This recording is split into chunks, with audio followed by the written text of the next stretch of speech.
अस्सलाम वालेकुम सामीन, आप सुन रहे हैं campus radio FM 98.2 university Sargodha से बराह रास्त अपना प्रोग्राम कैंपस राउंड अप। उम्मीद करते हैं आप सब लोग खैर ऑफिस से होंगे और अपने काम बखूबी से अंजाम देकर आप लोगों ने हमें फ्रिक्वेंसी के थ्रू ज्वाइन कर लिया होगा। अगर आप लोगों ने नहीं किया तो आप हमें ज्वाइन कर लीजिए। और इसके साथ साथ वो लोग जो हमें campus radio FM 98.2 university Sargodha के थ्रू देखना चाहते हैं लाइव स्ट्रीमिंग के थ्रू, आप फेसबुक पर जाइएगा और वहाँ पर आप लिखें कैंपस रेडियो FM 98.2, आप वहाँ पर सीधा डायरेक्ट निकल आएंगे और आप हमें सुन भी सकते हैं, वहाँ देख भी सकते हैं और कमेंट भी कर सकते हैं। अच्छा, आज का जो हमारा प्रोग्राम है वो बहुत इंपॉर्टेंट प्रोग्राम है और वो इस लिहाज से क्योंकि हम सेकंड लैंग्वेज को ज़रा तरगीब बहुत ज़्यादा देते हैं अपनी ज़िंदगी में, और उस तरगीब को देने के साथ साथ हम चाहते हैं कि उसको सीखें भी और लोगों तक पहुंचाएं भी और डिफरेंट एक्सेंट के ज़रिए भी बोलते हैं। और जब हम इंग्लिश की बात करते हैं तो यकीनन हम अपनी नर्सरी क्लास से लेकर हम पूरी ज़िंदगी उसको पढ़ना शुरू कर देते हैं, लेकिन हमें फिर भी कुछ आता है, कुछ नहीं आ पाता। तो मैंने सोचा कि क्यों ना आज डिपार्टमेंट ऑफ इंग्लिश से, जिसको हम कहते हैं लैंग्वेज एंड लिंग्विस्टिक, कुछ ऐसा ही है, इनसे भी पूछेंगे वो क्या कहते हैं। उनसे मैंने सोचा कि आज वहाँ से मेहमान बुलाया जाएँ। तो हमारे साथ यूनिवर्सिटी ऑफ सरगोदा की 2 तालिबात, 2 टीचर्स हमारे साथ मौजूद हैं। पहले हैं मिस मारिफा और मिस अनोश। आप दोनों को खुशामदीद कहते हैं कैंपस रेडियो पे। Thank you. अच्छा, मुझे थोड़ा सा डिफ़िकल्टी ये पेश आ रही थी कि मैं आपको स्टूडेंट्स कहूँ क्या टीचर्स कहूँ, क्योंकि वो यानी कि यंगस्टर, ठीक है, और यंगस्टर अचीवर कह सकते हैं इसको, और कहना पड़ेगा क्योंकि हमारी जो तालिबात हैं वो यूनिवर्सिटी सरगोदा में तालीम हासिल करने के बाद फ़ौरन से यूनिवर्सिटी का एक पार्ट बन जाए। तो एक तो कहते हैं कि उनकी एफ़र्ट और उसके साथ साथ उनकी अचीवमेंट होती है, उनके लिए प्राउड मोमेंट होता है। तो मैं ज़रा अभी आपका तारुफ इसलिए भी करवाना चाहूँगा। हमारे साथ मिस मारिफा, बहुत मुश्किल नाम है, मिस हाफजा मारूफा मसूद मिर्ज़ा, बहुत बड़ा नाम है। मैं सोचते हुए आ रहा था कि आया कि जब आप पेपर अटैम्प्ट करती होंगी तो ये पता नहीं पूरा नाम उस पर प्लेस होता भी होगा कि नहीं होता होगा। Full name, okay. अच्छा, थोड़ा सा ऊंचा बोलेंगे क्योंकि हमें वो लोग जो सुन रहे हैं और देख रहे हैं कैंपस रेडियो को गांव वाले एरिया से, क्योंकि देखते होंगे सराउंडिंग एरियाज, पेरिफेरीज कहते हैं, क्योंकि उनको ज़रा आवाज़ पहुँचे हमारी। और हम आज बात ये भी करेंगे कि लड़कियों की तालीम क्यों ज़रूरी है और उनको हम ये भी बताएंगे कि तालीम ज़रूरी है। तो हमारे पास ये 2 गेस्ट यहाँ पर मौजूद हैं। अच्छा, आपसे मैं स्टार्ट करूँगा क्योंकि आप डॉक्टोरल स्टूडेंट भी हैं, यंगस्टर, और ये मैंने सुना है, आप पीछे हम सुन रहे थे कि आप यंगस्टर हैं। अच्छा, आप ये बताइएगा कि आपने एडमिशन तो चलें वो अलग चीज़ है, पहले आप ये बताइए कि आपको ये ख्याल क्यों आया कि एमफिल के बाद डॉक्टोरल एजुकेशन भी लाजमी है आपके लिए, आप ये बताइएगा। फ़र्स्ट ऑफ़ ऑल मैं ये बताना चाहूँगी कि मैं जब यूनिवर्सिटी में आई थी and I was a BA student, तो मैं बिल्कुल अपनी मर्ज़ी से नहीं आई थी, ठीक है, because I did my ICOM और उसके बाद मेरे पास बहुत सारे चॉइसेस थे कि मैं कहीं भी जा सकती थी। Like I can go to business administration, but the thing is कि मैं जो थी personally I want to be a fashion designer, but Sargodha में अपॉर्चुनिटीज़ नहीं थी और दूसरा कि फाइनेंशियली भी बहुत एक्सपेंसिव फील्ड है। ये आप फाइन आर्ट्स की बात कर रही हैं जो, ठीक है। अच्छा, फैशन डिज़ाइनिंग की, बिल्कुल। तो still there are no opportunities, there is a single diploma, I think so. तो वो उसके बाद फिर I was not interested in doing BBA, तो कुछ समझ नहीं आ रहा था कहाँ जाऊँ। तो पेरेंट्स ने सजेस्ट किया कि इंग्लिश में जाना चाहिए, तो मैं बिल्कुल अपनी मर्ज़ी से पहले तो नहीं आई थी। अच्छा, ये अक्सर होता है बच्चों के साथ कि माँ बाप कहते हैं कि मेडिकल कर लो और वरना, अच्छा मेडिकल नहीं करना तो फार्मासिस्ट बन जाओ, वरना इंग्लिश में चले जाओ। अच्छा, उसके बाद तो पहले 2 सेमेस्टर्स मैंने बड़ी मुश्किल से गुजारे थे। Even I tried to fail, exam में फ़ेल हो जाती हूँ, शायद फ़ेल हो कि किसी और जगह जो है वो एडमिशन मिल जाए, बट द थिंग इज़ कि आई गॉट पोजीशन। अच्छा, ये भी बड़ी बात होती है। अच्छा, तो उसके बाद फिर BS के बाद MPhil भी इसी तरह ही कि BS के बाद चलो एडमिशन मिल जाएगा, लेकिन द थिंग इज़ कि वही परमिशन इश्यूज़ भी होते हैं हमारे, अदर सिटीज़ में नहीं आप जा सकते, अदर कंट्रीज़ में नहीं जा सकते, क्योंकि हमारे पाकिस्तान में फैशन डिज़ाइनिंग से रिलेटेड ज़्यादा जो फैसिलिटीज़ हैं वो लाहौर में, फैसलाबाद, कराची, इस तरह की सिटीज़ हैं। तो फिर MPhil भी किया, तो still I was not willing, but the thing is MPhil में भी विलिंग नहीं थी।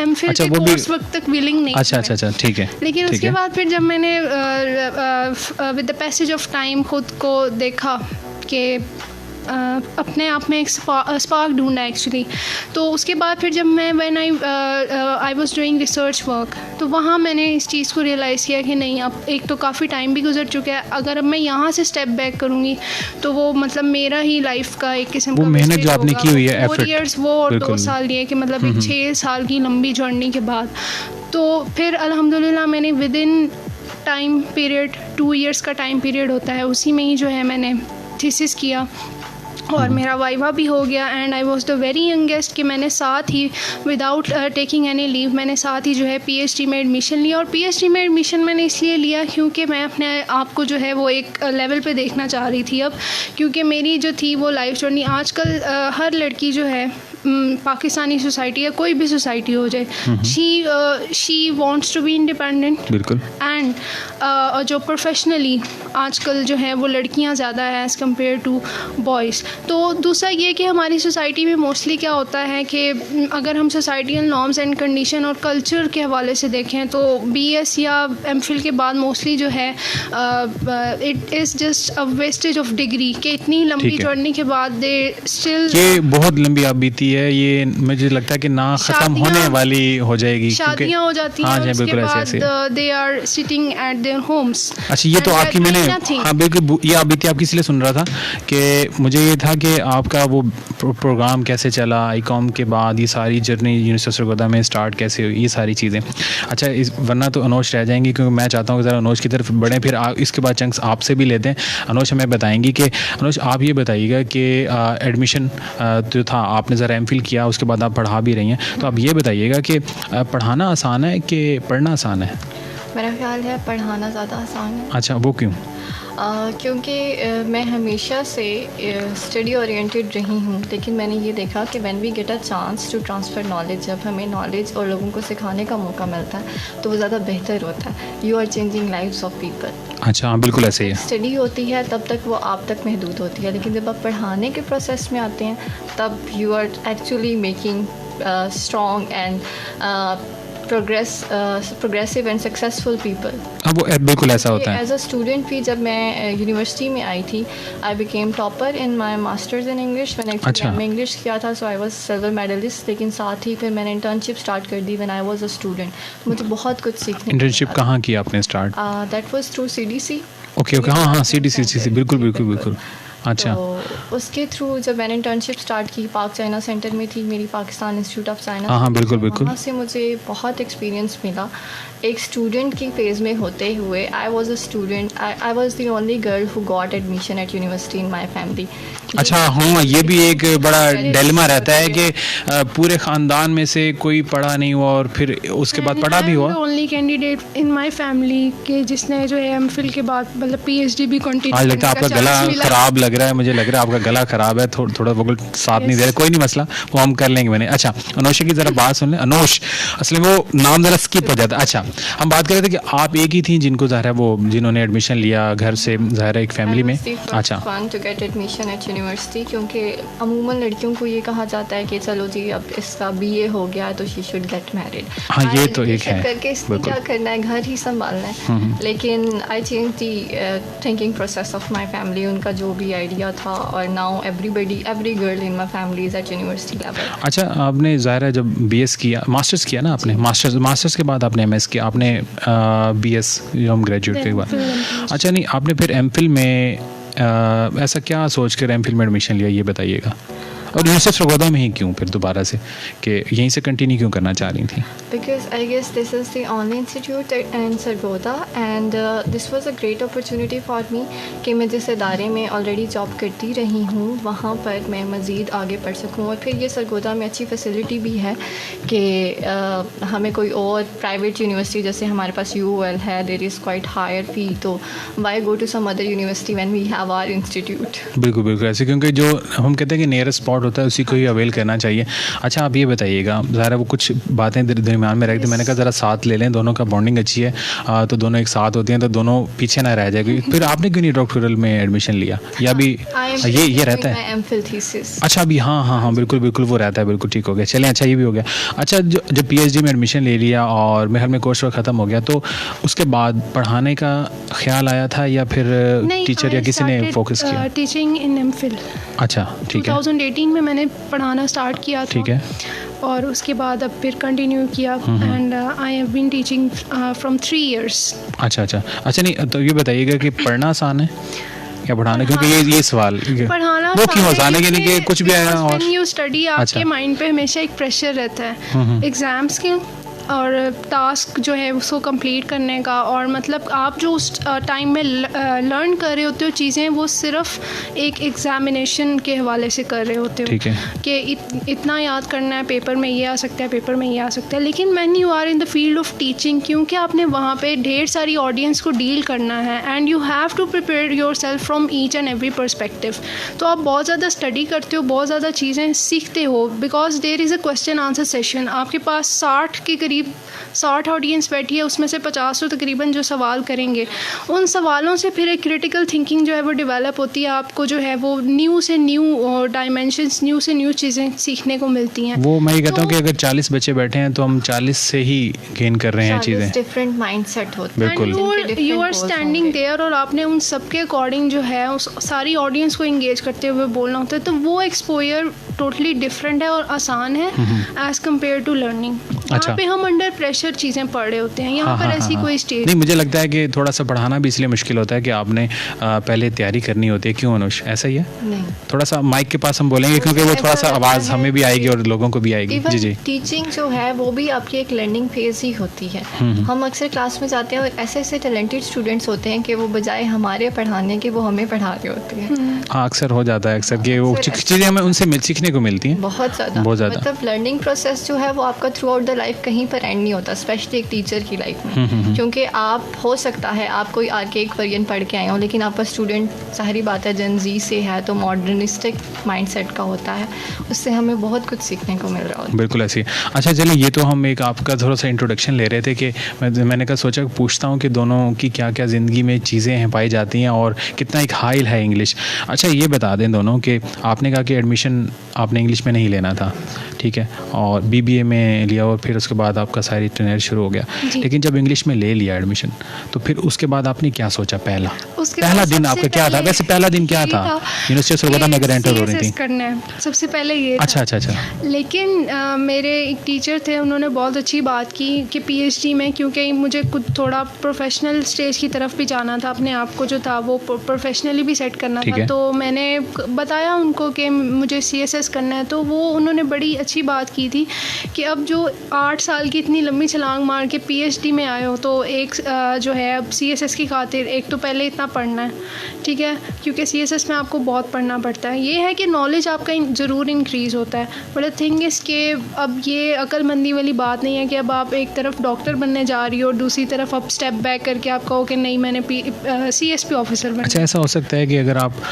डॉक्टोरल डिग्री पूरी कर लें या थीसिस करते रहें साथ साथ, अगर आप उसमें भी चंक करना चाहती हैं तो आप उसमें भी जा सकती हैं। नहीं, लेकिन वो फिर यही है ना कि ये सारी पढ़ाई तो वेस्ट जाएगी। नहीं, वेस्ट नहीं जाती। मैं कहता हूँ कि पढ़ाई कभी भी वेस्ट नहीं जाती। वो ऐसे कि हमने अक्सर देखे हैं डॉक्टर्स MBBS और वो दोबारा से CSP बनते हैं, और मेरे ख्याल में वो स्किल उनको वो बाद में नज़र आती है। कुछ ऐसा भी होता है? मुझे लगता है डॉक्टर्स CSP बन के डॉक्टर वाली सीट जाया करते हैं। अच्छा, नहीं चलिए ये तो बात एक अलग है, लेकिन शायद उनको बाद में ख्याल आता है कि नहीं हम इस चीज़ के लिए नहीं बने हुए थे। लेकिन और बहुत सारी फील्ड हैं, लाइक रिसर्च फील्ड। हाँ, रिसर्च ऑफिसर बनना बन बिल्कुल सकता बिल्कुल। है। अच्छा, मैंने बल्कि ये भी देखा आपकी टीचिंग के अलावा इंग्लिश में, वो मैं जैसे सुन रहा था आप काफ़ी काम करती हैं, जैसे हम इंग्लिश में कर सकते हैं ना, IELTS का हो गया एक तो, और रिसर्च एनालिस्ट, उसके बाद कंटेंट राइटिंग ऑनलाइन नहीं, हमारे इंग्लिश न्यूज़पेपर के लिए हमें इंग्लिश वाले ही चाहिए होते हैं अक्सर। वो बहुत अच्छा सेंटेंस करेक्शन में अक्सर बच्चों से डिस्कस कर रहा हूँ, मैंने कहा भाई ये ब्रिज वाले सेंटेंस मुझे नहीं आते,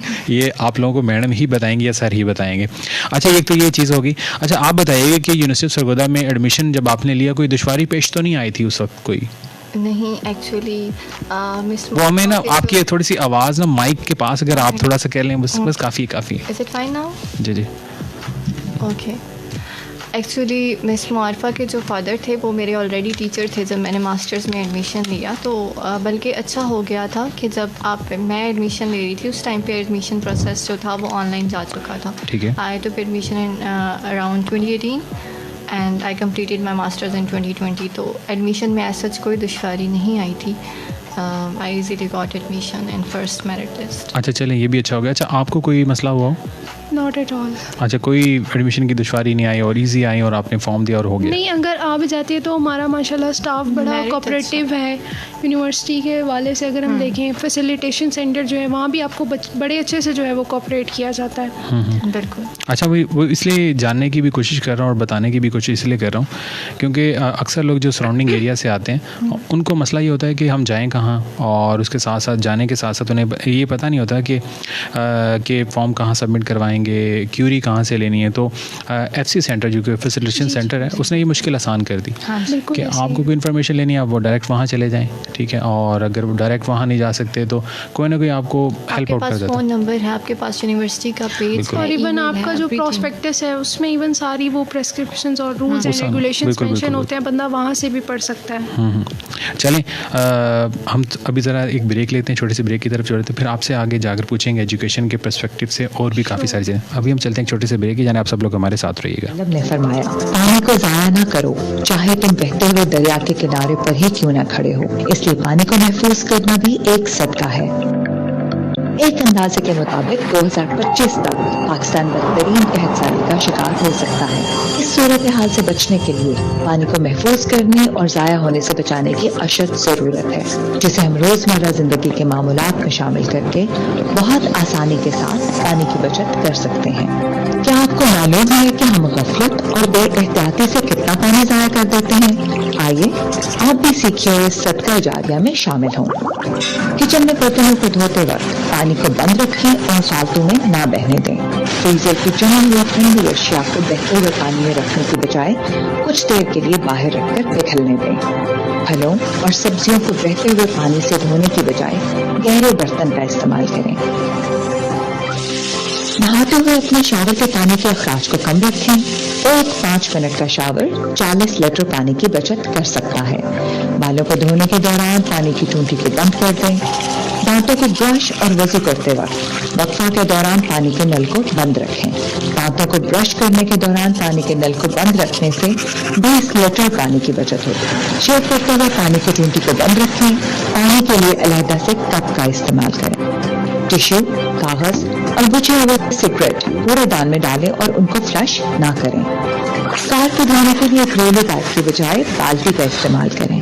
बाल्टी से कार धोने से 300 लीटर पानी की बचत होती है। फर्श को पानी के पाइप से धोने की बजाय झाड़ू या ब्रश से सफाई करें और गीले कपड़े से पोछा लगाएं। सिर्फ चंद कपड़े धोने के लिए वॉशिंग मशीन इस्तेमाल ना करें, बल्कि ज्यादा कपड़े जमा होने पर ही मशीन का इस्तेमाल करें। पौधों को पानी देने के लिए घरेलू पाइप की बजाय फव्वारे वाले बर्तन का इस्तेमाल करें। पौधों को बर्तन से पानी देने से 500 लीटर पानी की बचत होती है। पानी के अखराज का हिसाब रखें और पानी का मीटर इस्तेमाल करें। पानी की छोटी सी लीकेज भी एक दिन में 70 गिलास पानी जाया कर देती है। ऐसी सूरत में अखराज होने वाले पानी को जमा कर लें और मुतासरा हिस्से की मरम्मत फौरी करवाएं। पानी की अहमियत को समझते हुए आप पर फर्ज है कि पानी को एहतियात से इस्तेमाल करें। इसको ज़ाया होने से बचाएं ताकि खौफनाक सूरत हाल से बचा जाए। अपने इर्द गिर्द में लोगों को पानी की बचत की तलकीन करें, क्योंकि पानी से जिंदगी है। मुफादी आमा का ये पैगाम कैंपस रेडियो FM 98.2 और शोभा इब्लागियात जामिया सरगोदा की जानिब से पेश किया गया।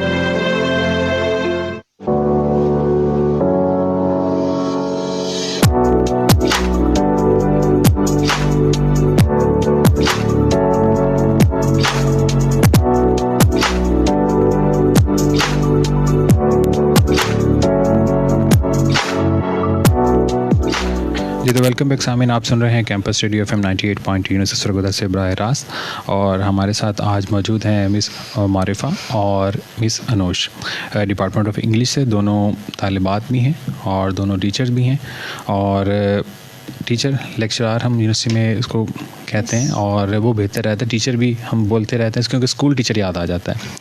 अच्छा, हम एजुकेशन की बात कर रहे थे, ज़ाहिर है वो लड़कियों के एजुकेशन के हवाले से बात कर रहे थे। यूनिवर्सिटी सरगोदा की प्लेटफॉर्म से ज़ाहिर है आप लोगों ने पढ़ा भी और उसके बाद पढ़ा भी रहे हैं, और ये एक अपॉर्चुनिटी आप लोगों को अवेल हुई और काफ़ी लॉन्ग जर्नी आप दोनों की।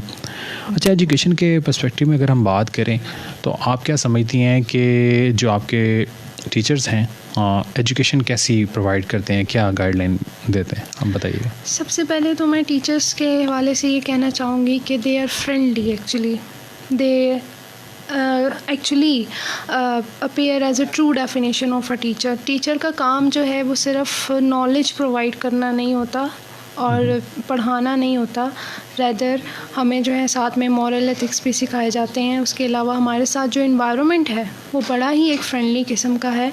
और उसके अलावा जो है यू कैन से कि हमारे अंदर स्टूडेंट के अंदर जो होना चाहिए कि क्रिटिकल थिंकिंग डेवलप होनी चाहिए, तो they are actually working on that in order to build them critically so they can ask questions और those questions should be discussed. जो मतलब जैसे हम रिसर्च की बात करते हैं, हमारे इंग्लिश में ज़्यादा रिसर्च पे ही फोकस किया जाता है, तो द थिंग इज़ के जब आप क्वेश्चंस करेंगे and those question are related to the issues and problems of the society, किस तरह के प्रॉब्लम्स एग्जिस्ट कर रहे हैं, either it in cultural, societal, environmental और समथिंग एल्स, तो वो एक बड़ा ही अच्छा प्लेटफॉर्म है जहाँ से जो है teacher are a very good source of that. They provide materials, they आसानी पैदा कर देते हैं आप लोगों के लिए, क्योंकि आपको वो प्लेटफॉर्म दे देते हैं, गाइडलाइन दे देते हैं। ऑलवेज देयर टू डिस्कस, मतलब कि they always there to make proper appointments. हमें पहले उनसे अपॉइंटमेंट लेनी पड़ती है and then we will discuss. अच्छा, ये भी एथिक्स में आता है, मैं कहता हूँ कि कम्युनिकेशन एथिक्स में इनको कहता हूँ कि मतलब आप रेंडमली हमारे डिपार्टमेंट में फॉर एग्जांपल जैसे मैं कहूँगी हमारे यहाँ हर तरह का स्पेशलाइज्ड बंदा बैठा है। इधर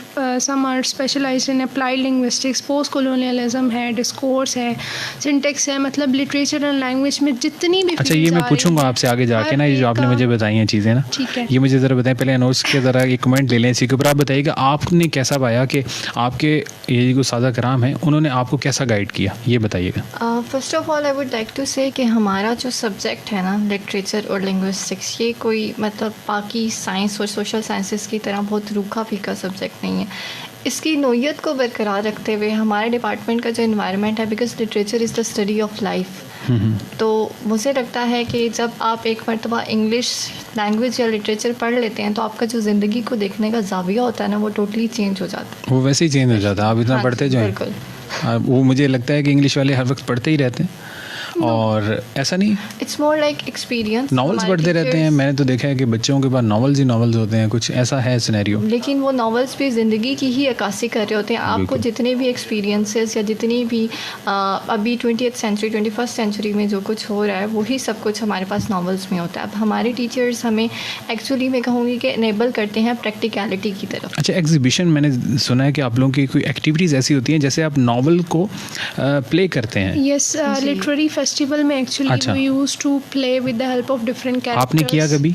मैंने नहीं किया, लेकिन मैंने देखा ज़रूर है। हमारे यहाँ फॉर एग्जांपल जैसे डॉल्स हाउस प्रेजेंट हुआ, हमारे यहाँ एनिमल फॉर्म को प्रेजेंट किया गया, और उसके अलावा शेक्सपियर के हेमलेट रिसेंटली जो भी डिनर हुआ था उसमें वो प्रेजेंट किया गया है।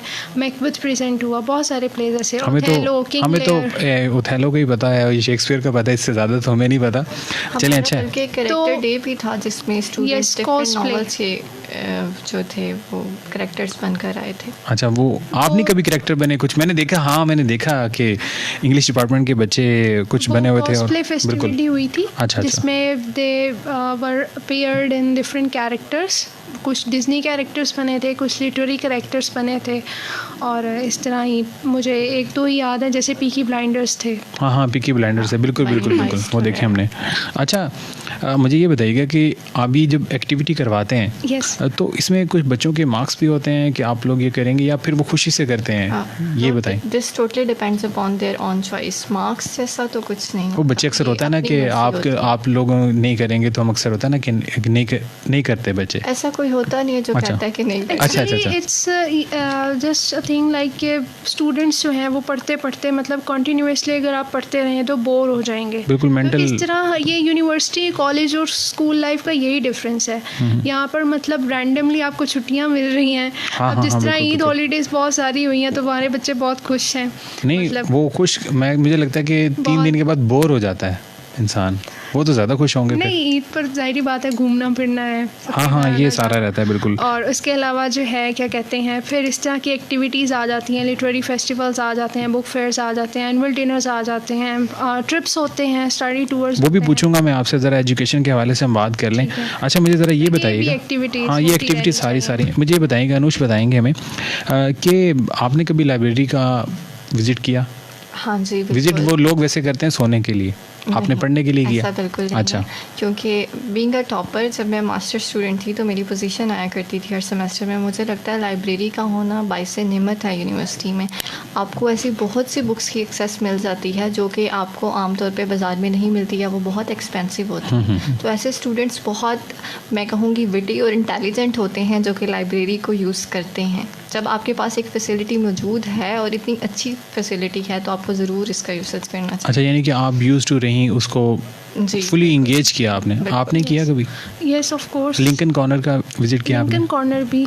अच्छा, उसमें क्या किया आपने? कोई ये कभी उसमें? Actually I went there because वहाँ पर जो है हमारे यहाँ बहुत सारी बुक्स और जर्नल्स ऐसे हैं जो जिनकी एक्सेस नहीं मिलती। तो you find a browser here where you can access different books, different journals. तो उस हवाले से, और वहाँ पे वाईफाई की भी जो है वो फैसिलिटी है। वो असल आपने चीज़ अब बताई हमें कि वाईफाई तेज चलता है, तो हम भी विजिट करेंगे वहाँ का, अगर वो मिल जाए। दूसरा ये है कि बड़ा ही काम एंड पीसफुल सा एनवायरनमेंट है, तो अच्छा। वहाँ जो है। अच्छा, उसमें एक और चीज़ है, मैंने सुना है कि वहाँ पर जब भी बच्चे जाते हैं तो वो कहते हैं कि इंग्लिश अच्छी हो जाती है, कुछ ऐसी बात है? हाँ, एक्चुअली वहाँ पर ऐसी बहुत सी एक्टिविटीज़ हो रही होती हैं। जैसा कि लिंकन कॉर्नर जो है वो बेसिकली अमेरिकन स्पेसेस हैं जो कि इंग्लिश लैंग्वेज और कल्चर को प्रमोट कर रही होती हैं। तो हमारे लिंकन कॉर्नर में बहुत सी ऐसी एक्टिविटीज़ हैं, जैसे कम्युनिकेशन स्किल्स का प्रोग्राम हो गया, या फिर आर्ट्स डिस्कशन है, डे ऑफ वायलेंस, या ह्यूमन राइट्स डिस्कशन। उस पर बहुत ढेर सारे आर्टिस्ट के कॉम्पिटिशन्स होते हैं, बुक रीडिंग सोसाइटी बनी हुई है। अच्छा, काफ़ी कुछ है। यानी कि आप सरगोदा यूनिवर्सिटी में रहकर आप अमेरिकन एक्सेंट का भी वो कहते हैं कि वो मज़ा ले सकते हैं, उसको लर्न कर सकते हैं, सर्टिफिकेशन भी ले सकते हैं, सर्टिफिकेशंस भी होती हैं। अच्छा। उसके अलावा लास्ट टाइम हमारी एम्प्लॉयबिलिटी स्किल्स के हवाले से भी एक वर्कशॉप थी। So it is not just related to language but also we can utilize it in professional terms as well. यानी कि आप easily 70 students got certified from that employability workshop जो हमारी। अच्छा, ये भी एक बड़ी बात होती है कि आप एक अम्ब्रेला के नीचे एक छोटे से हम कहते हैं कि रूम के अंदर, जो भी हम कह सकते हैं उसको, उसमें आप काफ़ी सारी चीज़ें को अचीव कर रहे हो। मैंने देखा है कि काफ़ी सारी एक्टिविटीज़ उसमें जनरेट होती रहती हैं। अच्छा, लाइब्रेरी की तो बात होगी, अच्छा लिंकन कॉर्नर की भी बात होगी। तो अब ये बताइएगा कि बच्चे जो विज़िट करते हैं, नहीं करते जो, तो क्या वो उस चीज़ से महरूम रह जाते हैं जो कि यूनिवर्सिटी में सीखने आते हैं कुछ, लेकिन मैं समझता हूँ कि वो लाइब्रेरी और लिंकन कॉर्नर का विज़िट नहीं करते, वो कुछ नहीं सीख पाते? आप क्या समझती हैं? बिल्कुल ऐसी बात है। सबसे पहले तो मैं ये कहना चाहूँगी कि इन चीज़ों के लिए सबसे पहले सेल्फ़ मोटिवेशन जो है वो ज़रूरी है। जब तक आपकी ख़ुद की नीयत नहीं होगी, बिकॉज़ अगर बात करें यूनिवर्सिटी की, यहाँ पे हर तरह की फैसिलिटी है, either it is in the form of library और समथिंग एल्स। अब ये स्टूडेंट्स पे डिपेंड करता है कि वो उस चीज़ को आइदर दे वांट टू और they don't want to utilize it. तो वो आपका क्वेश्चन जो है उसके अकॉर्डिंग मैं यही कहूँगी कि यूनिवर्सिटी में आए हैं तो रह जाते हैं इन चीज़ों से, क्योंकि अभी रिसेंटली एक बुक फेयर हुआ था इधर इंग्लिश डिपार्टमेंट में। तो वहाँ पर बहुत सारी बुक्स ऐसी थी जो कि जिन तक हमारी एक्सेस नहीं है, बल्कि हमने ख़ुद भी बीइंग अ टीचर हमने बहुत सारी बुक्स अपने बच्चों के लिए वहाँ, मतलब हमारा पूरा दिन लगा था। हमने बुक्स को बाकायदा उनके कंटेंट्स पढ़े, अंदर से मटेरियल देखा और फिर कमेंट की कि हमारे बच्चे इससे पढ़ें और कुछ सीखें। तो अब जब वहाँ सारी फैसिलिटीज़ दी जा रही हैं और वो नहीं ले रहे, तो वो अपना नुकसान करें। वो ना, क्योंकि आप उनको समझा सकते हैं, लेकिन आप वो कहते हैं उंगली पकड़ के लेकर नहीं जा सकते, आप उसको रास्ता तो दिखा सकते हैं। बिल्कुल। अभी मैं एक्चुअली BBA के स्टूडेंट्स को पढ़ा रही थी और फर्स्ट सेमेस्टर के स्टूडेंट्स हैं। तो मेरा ख्याल है पहले 2 हफ्ते में मैंने उन्हें यही समझाया कि यूनिवर्सिटी में ये जगह है जहाँ से आप फ़ायदा उठा सकते हैं। हाँ, मैं एक भी बात करता हूँ। टीचर जिस तरह अब हम स्टडी स्किल्स पढ़ा रहे हैं, तो हम उन्हें बीच में ये भी how to use a library, how to use library card, मतलब ये सारी स्किल्स भी बता रहे हैं। उसका कोई मकसद नहीं है ना। अब मैं अक्सर बच्चों को ये कहता हूँ कि आप यूनिवर्सिटी को एक्सप्लोर कैसे कर सकते हैं। यस बिल्कुल। ठीक है ना, आपको अगर फ़र्ज़ करते हैं कि CDC का नहीं पता, FC का नहीं पता क्यों है, फिर पाकिस्तान चाइना सेंटर उसका नहीं पता, लाइब्रेरी का नहीं पता, लिंकन कॉर्नर का नहीं पता, अगर ये प्लेसेस नहीं पता कि ये वर्क क्या, फिर उसके साथ साथ एक और चीज़ भी है ना, हमारे जो इंटरनल डिपार्टमेंट्स हैं जैसे DSA ऑफिस है वो किस लिए बनाया गया, ठीक है। फिर हमें हमारा एडमिन ब्लॉक का नहीं पता होता, बच्चों को एग्जामिनेशन ब्लॉक का नहीं पता होता, उसमें काम कैसे करना है, जाना कैसे, क्या क्या, ये सारी तरीक़ेकार मैं समझता हूँ कि पहले सेमेस्टर में बच्चों को सीख लेना चाहिए। अब तो बहुत तेज़ बच्चे हैं मेरे ख्याल में, वो जल्दी पिक कर लेते हैं, ऐसा है? बिल्कुल ऐसा है। आपके वक्त में अब वाले बच्चों में क्या फ़र्क है? आप लर्निंग के लिहाज से जल्दी पिक करते हैं? नो, बिकॉज ये जो अब कम्युनिटी आई है ना, ये सारी ऑनलाइन कम्युनिटी है। हाँ, थोड़ा सा फ़र्क पड़ सकता इनको है। पक्की पकाई खीर इनको चाहिए पक्की actually। पकाई, because they recently pass out from schools and colleges. तो वहाँ पे जैसे वो रटाडाइजेशन एंड स्पाराडाइजेशन सिस्टम था कि टीचर आता था, उसने क्लास में हाँ, लेक्चर लेकिन अब वो यूनिवर्सिटी सरगोदा का हिस्सा बन गए हैं तो यकीनन अब वो ठीक हो जाएंगे। वो गेस्ट उनको उम्मीद तो मिल है। गए पेपर हाँ, में, ये बिल्कुल, आ बिल्कुल, सकता है, बिल्कुल, ये नहीं। बिल्कुल। अब यूनिवर्सिटी में जब आप होते हो तब यूनिवर्सिटी में ये होता है कि यूनिवर्सिटी एक्चुअली यहाँ पर जो है वो teachers as a guide source के तौर पर जाता है, वो आपको गाइड करता है एक्चुअली, और फिर आपका काम है कि आपने उसको जो है वो फर्दर पढ़ के आना है और नेक्स्ट डे डिस्कस करना है। लेकिन हमारी आवाम यही चाहती है कि हमें सारा कुछ मिल जाए, पक्का हाँ, वो पक्का पकाया मिल Notes जाए। मिल जाए। हाँ, वो नोट्स के, हर चीज़ के अच्छा ये भी रहता है कि एक लेक्चर लिया Yes. और दूसरे लेक्चर के बाद नोट्स मिल जाएंगे। Yes obviously. तो अक्सर ये होता है कि मैं अक्सर ये काम करता हूँ कि मैं मार्कर पकड़ा देता हूँ, मैंने कहा जो मैं बता रहा हूँ वो ना लिखते जाओ। अब तो वो जो चैट GPT है उसने लोगों का काम और हाँ, वो भी मैं आपसे बात करूँगा, भी कर नहीं बल्कि वो मैं आपसे बात करूँगा, बल्कि मैं आपको शेयर भी करूँगा लोगों के साथ कि वो कुछ चीज़ अच्छी भी है लेकिन उसके साथ कुछ ड्रॉबैक भी है। नुकसान है, उसके नुकसान ज़्यादा हैं, फ़ायदे कम है। हाँ, वो भी हम ज़रा बात करेंगे उसकी। अभी हम चलते हैं एक छोटे से ब्रेक की जानिब, तो आगे चल के हम इसके लर्निंग एक्टिविटीज़ के हिसाब से बात करेंगे, रिसर्च के हवाले से और लैब के हवाले से। वो लोग जो मैं सुन रहे और देख रहे हैं, अभी हम चलते हैं एक छोटे से ब्रेक की जानिब, आप सब लोग हमारे साथ रहिएगा। रसूलुल्लाह सल्लल्लाहु अलैहि वसल्लम ने फरमाया, पानी को ज़ाया ना करो, चाहे तुम बहते हुए दरिया के किनारे पर ही क्यों ना खड़े हो। इसलिए पानी को महफूज करना भी एक सदका है।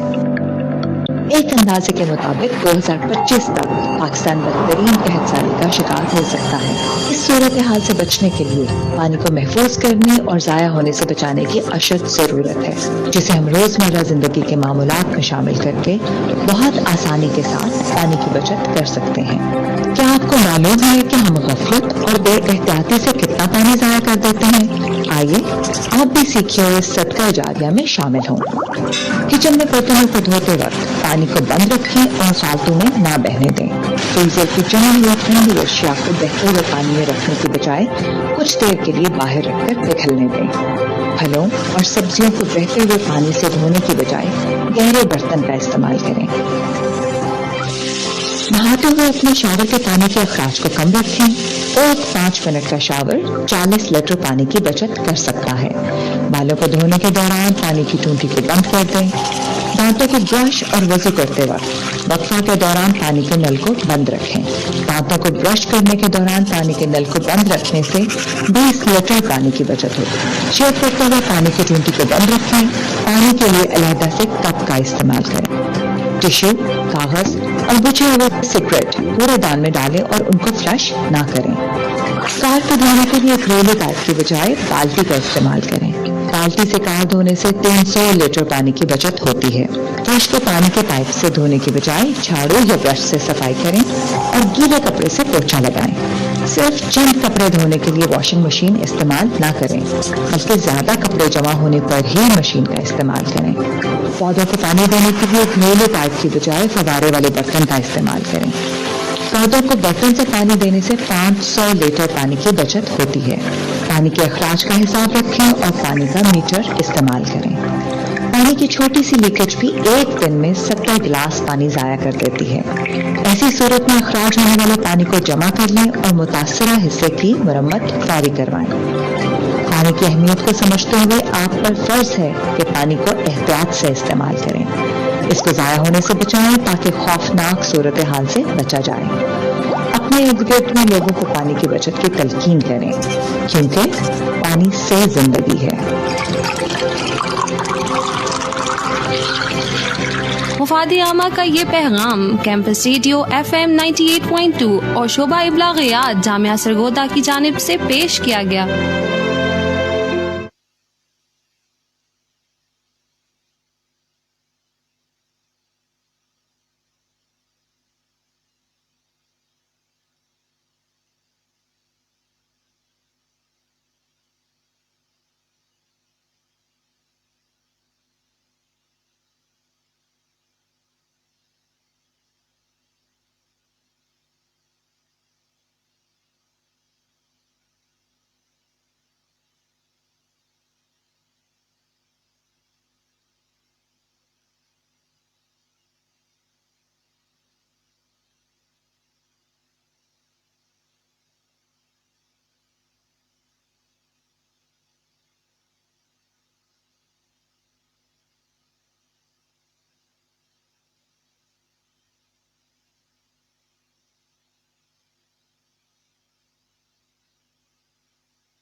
तो वेलकम बैक सामीन, आप सुन रहे हैं campus radio FM 98.2 university Sargodha से बराह रास्त। हमारे साथ मौजूद हैं मिस मारिफा और अनोश, क्योंकि मुझे बड़ा मुश्किल सा नाम है और बड़ा मुश्किल से याद होगा मुझे। अच्छा, हम बात कर रहे थे रिसर्च एक्टिविटीज़ की, मैंने कुछ बात की, तो बताइए कि रिसर्च एक्टिविटीज़ के लिए कैसी है यूनिवर्सिटी सरगोदा? रिसर्च एक्टिविटीज़ के हवाले से भी बहुत ज़्यादा अच्छी है, बिकॉज सबसे पहले जो है इंटरडिसिप्लिनरी रिसर्च के हवाले से हमें जो है वो इंटरनेशनल ग्रांट्स जो हैं वो दिए जाते हैं, where you can have exposure with different countries as well and you can explore each and everything.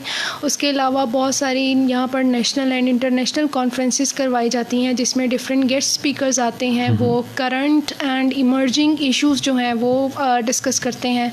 उससे आपका नॉलेज इन्हेंस होता है एंड यू कैन सी कि आप फ्यूचर में किन किन डायमेंशंस में जा सकते हैं। फिर आपको यहाँ पर जो है with in that national and international conferences आप देखते हैं कि डिफरेंट जो है वो पैरेलल सेशंस रखे जाते हैं, where there are multiple speakers जो कि अपने अपने टॉपिक्स और आइडियाज़ जो हैं वो आके प्रेजेंट करते हैं। अच्छा, काफ़ी कुछ है लर्निंग फेज़ के अंदर कि हम उसको अचीव कर सकते हैं अगर आप करना चाहेंगे। इसके अलावा स्कॉलरशिप्स भी आपको अनोश कुछ कहना चाह रही हैं? यस, बहुत ज़्यादा वो मैं ये बात कर रहे थे हम पीछे कि बहुत ज़्यादा जा रही हैं और काफ़ी सारी चीज़ें आपसे ले लेंगे हम अभी। ज़रा अनोश का एक पॉइंट ले लें यहाँ पर। जी अनोश, आप मैं कह रही थी कि हमारी यूनिवर्सिटी में रिसर्च को बहुत ज़्यादा प्रमोट किया जाता है। ऐसा भी नहीं कि कोई एक ही बच्चा कर रहा हो, पूरी क्लास को टीचर्स इनकरेज करते हैं और फिर आपके पास एक वर्सटाइल कलेक्शन आ जाती है टॉपिक्स की। उसमें ये होता है कि हमारे टीचर्स माशाल्लाह सबके सब बेस्ट रिसर्चर्स हैं। आई वुड से अभी रिसेंटली हमारे सर अहमद बिलाल साहिब हैं जो कि PhD भी कर रहे हैं यहीं से, तो he has been cited as the best researcher in one of the top worlds journal. अच्छा, चलें, ये भी बड़ी बेहतरीन और अचीवमेंट की बात है और बहुत बेहतरीन। अच्छा, ये बताइएगा अनोश, ये बताएं कि लड़कियों के लिए कितना सेफ्टी प्रोफाइल है यूनिवर्सिटी ऑफ सरगोदा में, मैं ये ज़रा जानना चाह रहा हूँ। ये ज़रा बताइएगा, आपने क्या फ़ील किया?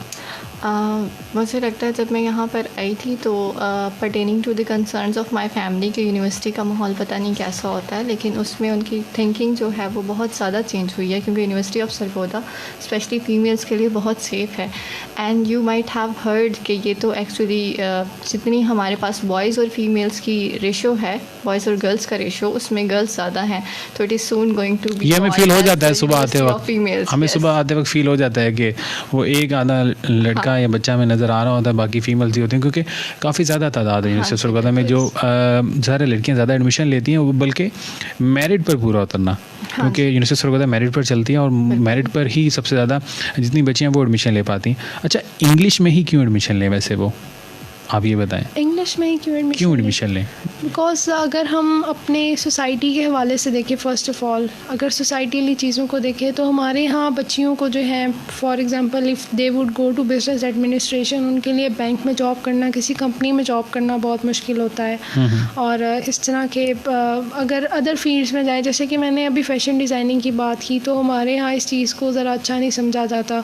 और दूसरा ये कि फ़ाइनेंशियली भी बड़ा जो है वो एक्सपेंसिव है, और ये कि क्योंकि गर्ल्स को जो है वो आउट ऑफ सिटी जाने की परमिशन नहीं है, तो बहुत सारी ऐसी चीज़ें आ जाती हैं सोसाइटी लेवल पे। तो इंग्लिश एक ऐसी फील्ड है, फ़र्स्ट ऑफ़ ऑल टीचिंग के हवाले से अगर मैं बात करूँ तो इंग्लिश जो है वो लड़कियों के लिए एक बहुत अच्छा प्रोफेशन है इन टर्म्स ऑफ टीचिंग, कि आप कहीं अगर फ़िट नहीं हो सकते आप एटलीस्ट टीचिंग में फ़िट हो सकते। वो ऐसे है कि आप ट्यूशन पढ़ा लें, बिल्कुल आप कंपलसरी सब्जेक्ट है, नर्सरी क्लास से स्टार्ट करेंगे, PhD तक जाएगा, बिल्कुल। और यहाँ तक कि मेडिकल के बच्चों को भी इंग्लिश पढ़नी पड़ती है जी, इंटरनेशनल लैंग्वेज है और ये तो बहुत ज़रूरी है, मतलब और हमारी सेकंड लैंग्वेज है, क्योंकि हमारी सेकंड मैं ये लैंग्वेज। कहूँगी कि किसी फील्ड का बंदा फिट होना हो, इंग्लिश वाले हर जगह फिट हो जाते जैसे हैं। नहीं, उर्दू वाले भी फिट हो जाते हैं, इस्लामियात और पाक स्टडी ये भी सारे, लेकिन इंग्लिश का इसलिए डिलेमा ज़्यादा है तो क्योंकि हमें लड़कियों इंटरनेशनल के लिए सर्वाइव करना होता है। टीचिंग के हवाले से इंग्लिश ज़रा एक अच्छी फील्ड है।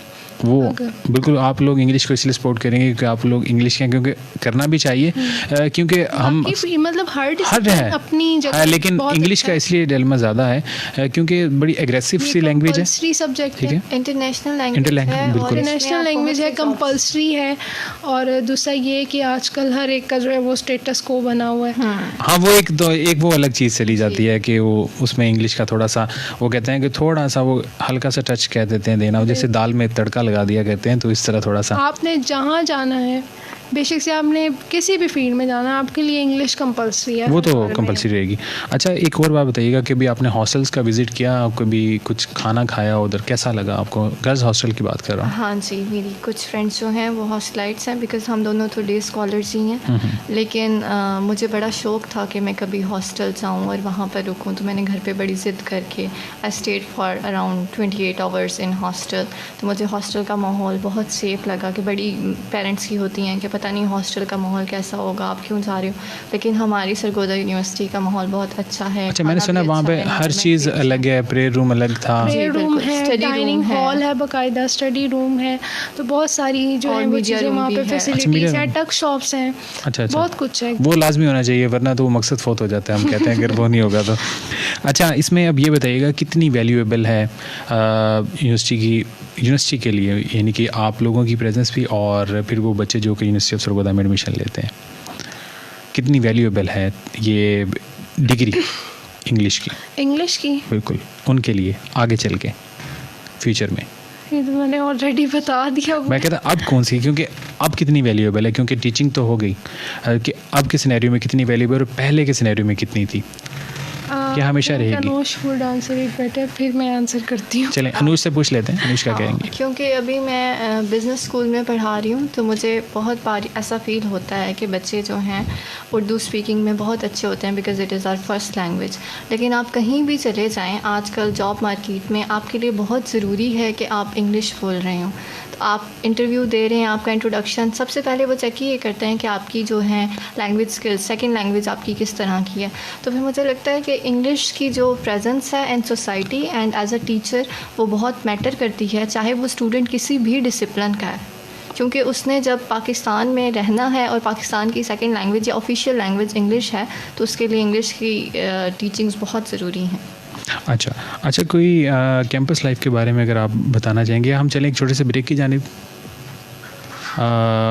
बल्कि हम वाइंड अप इसको कर लेते हैं और यहाँ से आपसे कैंपस लाइफ के बारे में हल्का सा पूछ लेते हैं। कैंपस लाइफ में ज़ाहिर है आपने इवेंट्स अटेंड किए, तो आपको कैसा लगा कि इवेंट्स अटेंड करने चाहिए या नहीं करने चाहिए? बिल्कुल करने चाहिए, ठीक है, कि मतलब आपको ज़रा पढ़ाई से वो जो एक नॉर्मल लाइफ आपकी चल रही होती है, तो उससे ज़रा हट के जब आपको चीज़ें मिलती हैं, so it would be a source of Joy, entertainment, तो वो ज़रूर होना चाहिए, ज़रूर बच्चों को उसमें पार्टिसिपेट करना चाहिए। को बहुत सारे पेरेंट्स नहीं भी करने देते इन टर्म्स ऑफ सिक्योरिटी और हाँ वो हो जाती हैं काफ़ी सारी चीज़ें। लेकिन यहाँ का सिक्योरिटी के हवाले से बहुत ही, मैं सबको ये बताना चाहूँगी, बहुत ही अच्छा जो है वो एक सेटअप है।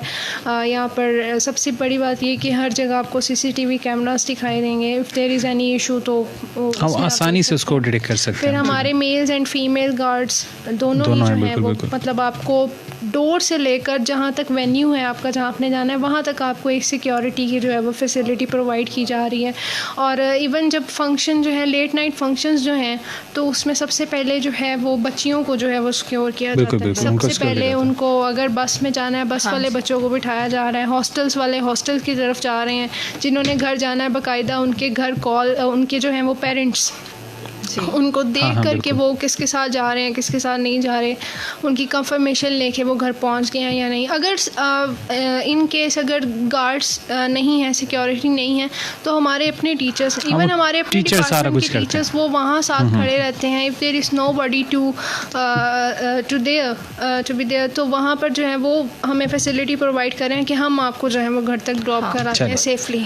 बहुत शुक्रिया। मुझे लगता है कि मरूफ़ा की जो है बातें ख़त्म नहीं होंगी और हमारे प्रोग्राम का टाइम है वो ख़त्म हो गया। एक वन लाइनर आप अगर देना चाहें अनुष, और आप भी। पहले अनुष से शुरू करते हैं कि यूनिवर्सिटी सरगोदा में बच्चियों को ख़ास तौर पर क्यों आना चाहिए। बस मुझे लगता है कि उनकी सेल्फ ग्रूमिंग और ज़िंदगी में किसी भी काम में वो आगे बढ़ना चाहती हैं, उसके लिए यहाँ पर मौजूद हर वो फैसिलिटी है जिससे वो कामयाब हो सकती है। चलो बहुत शुक्रिया। आप बताइए। मैं भी सेम बात ही करूँगी कि अगर if they want themselves to groom up in every field of life, so they should get admission in university. बहुत शुक्रिया आप दोनों का, मौरिफा और अनुष, आप लोग आए दोनों, और दोनों ने हमें आपका बहुत शुक्रिया कि आपने जो है हमें यहाँ बुलाया और अपॉर्चुनिटी दी। चलें वो ऑन द स्क्रीन। अच्छा हाँ ये भी है। चलें, ये हम कहते हैं हमारी खुशकिस्मती है कि आप लोग आए, आप दोनों ने बोला और यूनिवर्सिटी सरगोदा की तालिबात ने बोला। वो लोग जो हमें सुन रहे हैं और देख रहे हैं, जिन आप लोगों को हमारा आज का प्रोग्राम पसंद आया होगा, आपसे मुलाकात होगी इंशाल्लाह अगले प्रोग्राम में। तब तक आप सब लोग अपना ख्याल रखिए, हमें अपनी दुआ में याद रखिएगा। खुदा हाफिज़। Campus radio FM 98.2 university of Sargodha की नशरियात सुन रहे हैं। आप कैंपस रेडियो FM 98.2